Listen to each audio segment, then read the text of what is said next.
Фин татар емеклеріні сайыба ашласан бітмес. Оларның незетлеріні мақтама да сөз етмес. Мақтама да сөз етмес. Мақтама да сөз етмес. Четко. Вот так вот. Я всегда хотел начать программу именно так. С вами Крым татар емеклері. Селам алейкум, достар. У нас сегодня замечательный осенний денек. Это не мешает быть Крыму таким же прекрасным, золотистым, лучшим на свете. А с вами лучшая на свете передача про крымско-татарскую кухню, потому что она единственная на свете.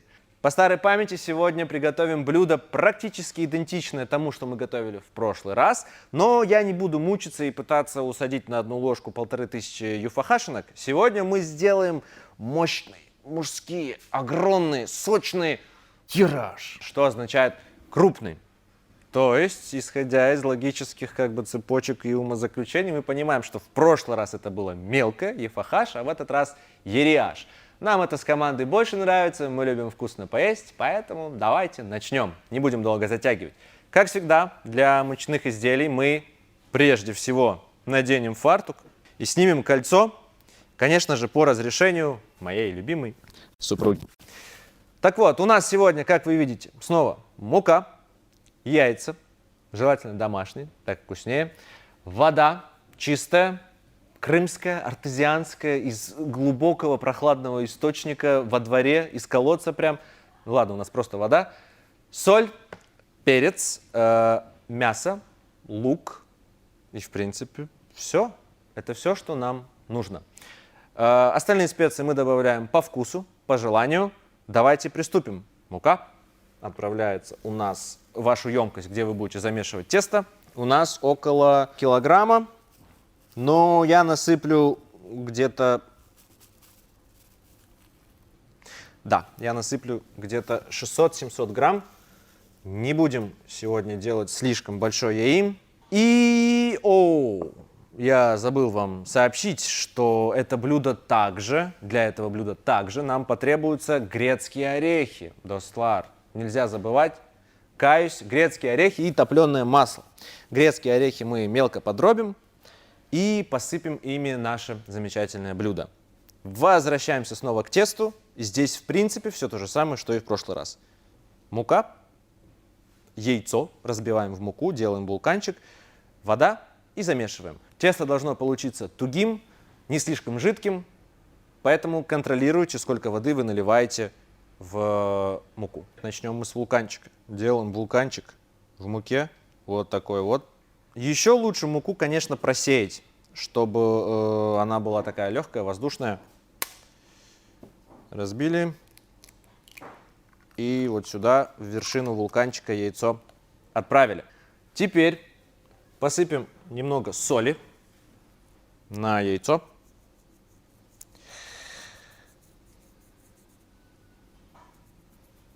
И отправляем туда немного воды. Немного. Начинайте по чуть-чуть.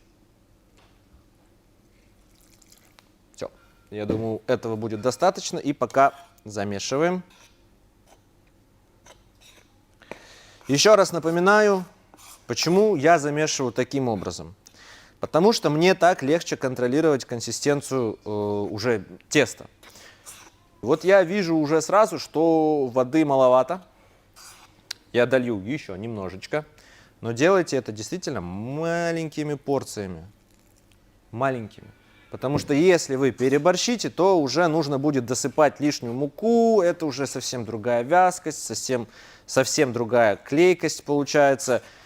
Вот эта клейковина в тесте, она будет жидкая, и тесто будет сильно липнуть к рукам, а нам этого не нужно.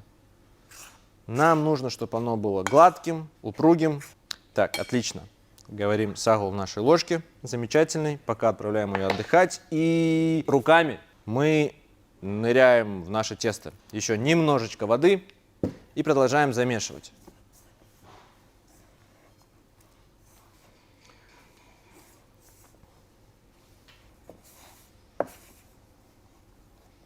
Вот собрал я всю муку практически из нашей чашки. А теперь чашку мы откладываем, слегка присыпаем мукой нашу доску И наше тесто отправляем на доску и вымешиваем его еще тщательно, примерно в течение 10 минут. Напоминаю, это все делается для того, чтобы тесто наше было упругим и эластичным, не прилипало к рукам.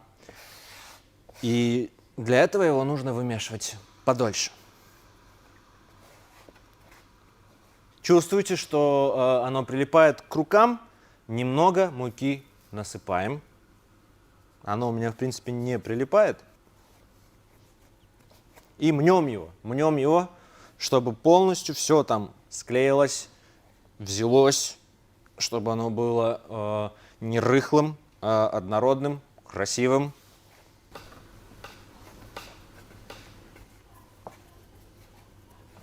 Итак, с тестом мы закончили. Откладываем его в темное, сухое, прохладное место приблизительно на час и будем приступать к мясу и луку. Единственная важная вещь, о которой следует сказать, что некоторые хозяйки в течение этого часа периодически тесто достают и вымешивают его еще несколько раз. Опять же, для той же упругости. Мы сегодня тоже так и поступим. Пока с тестом мы закончили, мы его убираем, моем руки, доску моем, все приводим в порядок и приступаем к мясу. Обожаю это место. Обожаю Бахчисарай. Когда я здесь, я прям чувствую, что здесь мои корни, это земля моих предков. Я даже готовлю в этом месте по-другому, с удовольствием, с еще большим, чем где бы то ни было. Поэтому с еще большим удовольствием мы приготовим специально для вас ереаш. Поехали! Достар, конечно же, как обычно, у нас 2 ножа для того, чтобы сделать фарш, лук и мясо наше замечательное. Начнем с лука, порежем его мелко, измельчим лук и нарежем мясо. Все стандартно. Лук можно, конечно, измельчить там, в блендере или еще где-то. Желательно, чтобы лук у нас был нарезан очень мелко.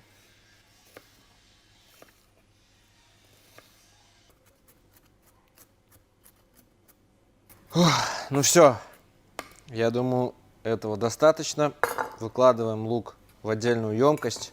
Я покину вас, проплачусь и вернусь к вам, когда буду готов снова продолжать эту передачу. Лук жалко, как говорится. Но я уже пришел в себя, потому что нам нужно продолжать готовку нашего блюда. Нужно резать мясо. Мы доску тщательно помыли, мы ножи тщательно помыли. Однако бытует мнение, что можно нарезать мясо на луковой доске. Спорное мнение. Для меня, например, более логичным является вариант того, что все нужно тщательно друг от друга отделить, разделить, максимально сделать это все отдельно. Мне кажется, так как-то правильнее, как-то так будет лучше, чище. Вы делаете так, как вам удобно.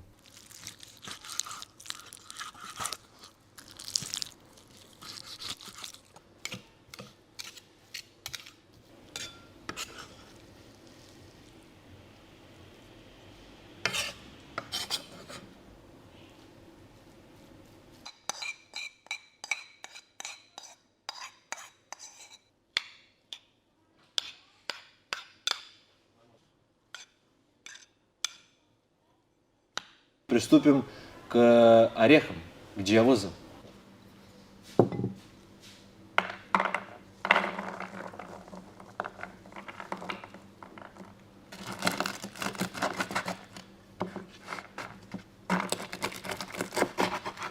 Крымские татары вообще-то не сажали орех у себя во дворе, но, тем не менее, грецкий орех был неотъемлемой частью многих крымско-татарских блюд.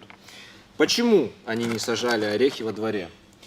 Это сейчас мы узнали, благодаря науке, что у ореха довольно-таки ядовитые выделения, и то, что он поглощает кислород в слишком больших количествах, а не отдает его, как большинство деревьев, например. А наши предки знали, что у ореха слишком массивные корни, и разрастаясь, он губит деревья вокруг, и может даже добраться до фундамента дома, что было довольно опасно. Поэтому орехи, дерево, то есть, высаживали неподалеку, в каком-то, может быть, лесу, или даже делали отдельную ореховую рощу, и каждая семья знала, где находится конкретно их орех. А мы тем временем просто мельчим наши орехи. Например, Менум Бетон выкладывала их на полотенчико или на газету, складывала его пополам и мельчила уже там, внутри этого полотенца или газеты. Так ей было удобно, например, высыпать эти орехи куда-то. И также к скалке не прилипали орехи, потому что когда их давишь, они выделяют довольно много сока. А также нужно поджарить на сухой сковороде, если они не свежерасколоты. У нас они свежие, поэтому мы этим заниматься не будем. Ну, я думаю, что достаточно. Достаточно мы орехи измельчили. Сейчас мы их также отправляем в отдельную посудину и возвращаемся к нашему тесту. Будем заниматься любимым делом – раскатывать яим. Наконец-то положенный час прошел, наше тесто готово, и мы наконец-то приступаем к раскатыванию яима.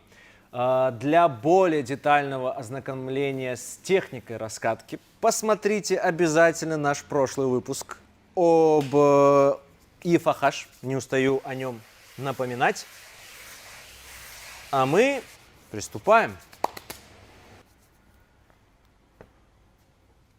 Подберите удобный для вас охлав. У нас размер доски идеально подходит. Вот, все, отлично, за края он тоже не вылазит. И начинаем раскатывать. Начинаем раскатывать от центра, слегка разворачивая.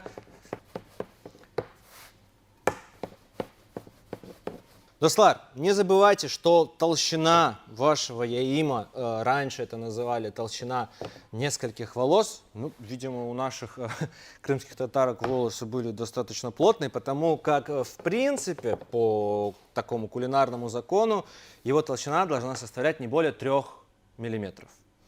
Я линейку с собой сегодня не брал, но постараюсь сделать его максимально тонким. Для этого я ускоряюсь. Мы с вами прощаемся, но совершенно ненадолго. Сейчас мы закончим с яимом и снова вернемся к вам с рецептом нашего ереаша. Дослар, яим готов, и сейчас мы будем потихонечку выкладывать его для нарезки на уже нужные нам квадратики. Опять же, в прошлом выпуске я об этом все детально рассказал и показал. Здесь мы все делаем абсолютно по той же технологии, только квадратики мы наши оставляем более крупными, а не режем их пополам, как в прошлый раз.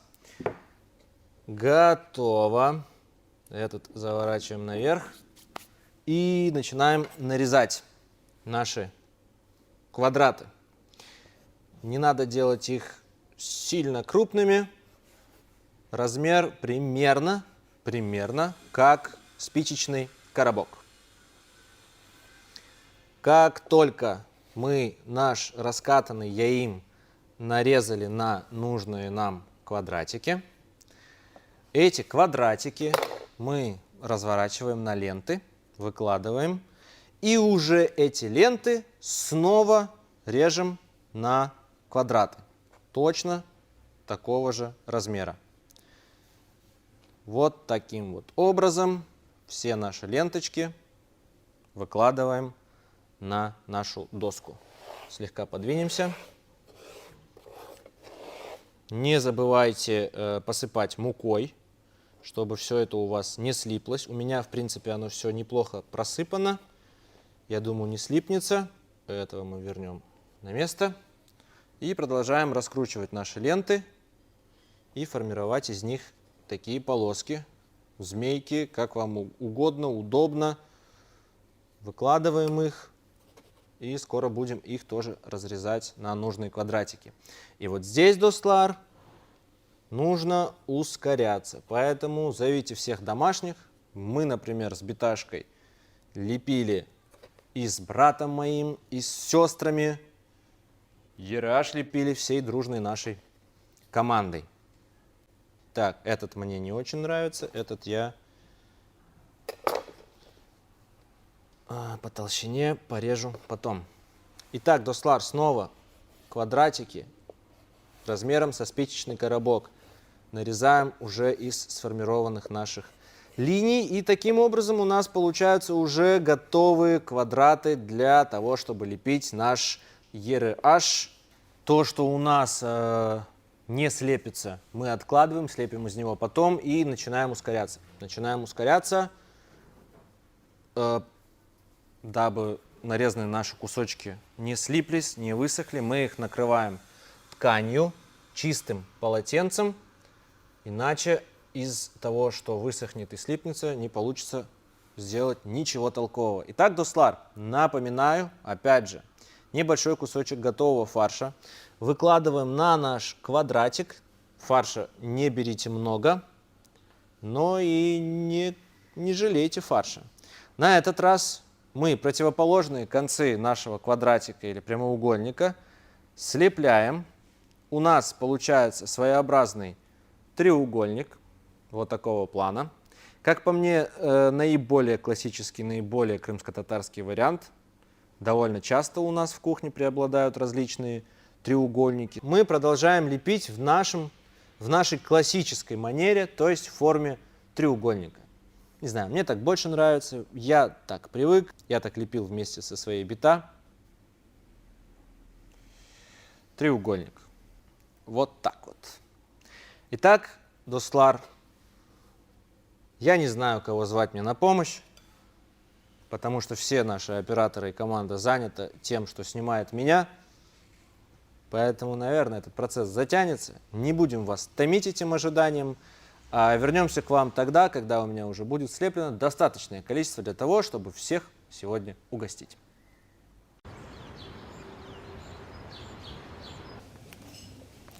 Дослар, я уже упоминал, что я в кухне дилетант.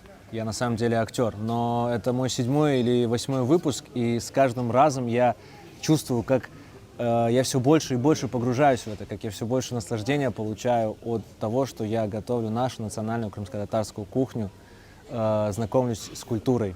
Это очень вдохновляет.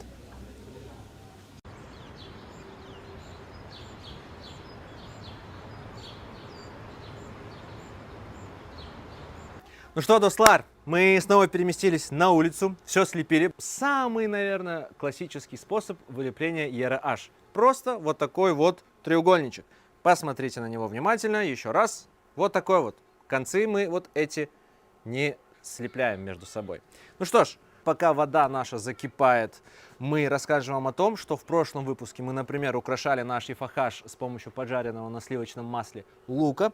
В этот раз обогатит наш вкус и вид топленое масло и также грецкие орехи. Ну что ж, наконец-то вода наша закипела. И мы будем скоро отправлять туда наш ЕРH. В кипящую, предварительно подсоленную воду, я напоминаю, мы отправляем наш ЕРH. Это уже будет многовато. А пока наше блюдо достигает нужной готовности, я вам расскажу про нашу семейную забаву, что ли. Например, когда у нас Битайка готовила ЕРH, она закладывала в одну из них кофейное зернышко. Либо, в каждой семье были какие-то свои сюрпризы, так скажем. У нас было кофейное зерно. И вот тот, кто это кофейное зерно находил, получал какой-то приз. В нашем детстве главным призом был сникерс.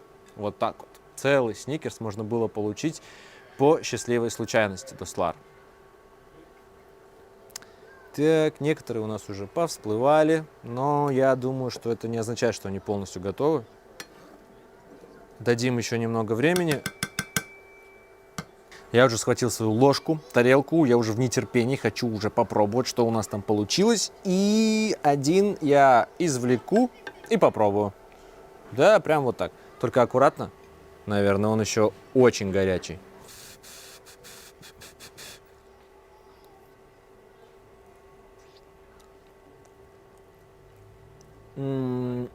Еще одну минуту, и я думаю, будет готово полностью. Я думаю, все, хватит. Они уже тут все всплыли, и даже сама плита мне говорит, все. Все, Дослар, достаем, украшаем, и будем все вместе пробовать то, что у нас сегодня получилось.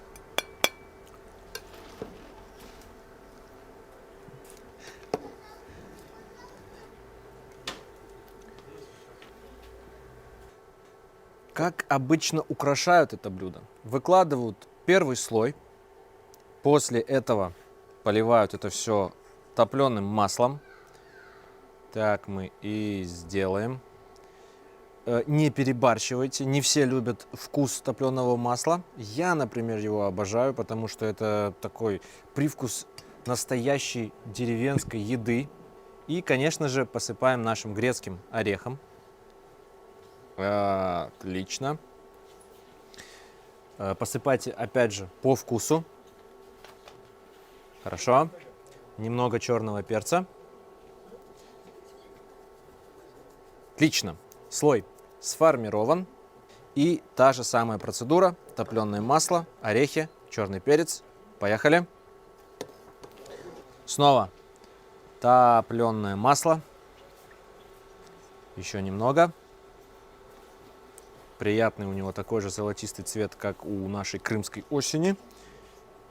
Еще немного масла. Хорошо.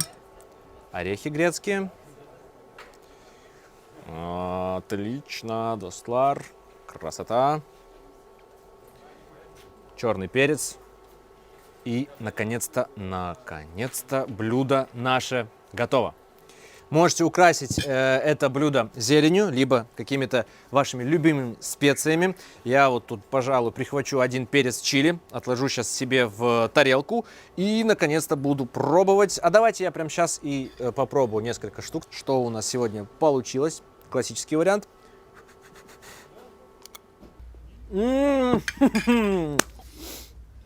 Вот это по мне. В прошлый раз что мы делали? Мы делали ефахаш. Это скорее, как бы так сказать, проверка на утонченность хозяйки. А здесь сегодня мы сделали настоящее мужское блюдо, когда его можно с удовольствием съесть столько, сколько тебе хочется, столько, сколько тебе нужно. Мне все нравится, отлично получилось на этот раз. У нас сегодня был ЕРАш. С вами был Храм-Татар Емеклера. Готовьте наши крымско-татарские блюда. С вами был Алим Аблаев. Хорушкин.